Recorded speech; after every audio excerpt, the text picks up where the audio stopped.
Hello, in this video I want to show you how to perform factory reset on JVC Smart TV. To do this, first we'll need to click on the settings button in the top right corner of the screen, scroll down and select device preferences. Then there's about, click on it, and now we'll be able to find factory reset. Click on OK again, then confirm factory reset, delete everything,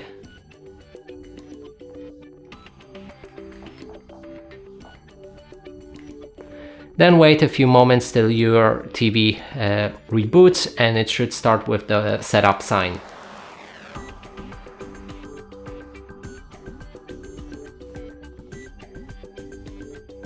And here we have it, our factory reset is finished. And that's it for this video, hope you like it. Please consider subscribing to our channel, leave a like and a comment below.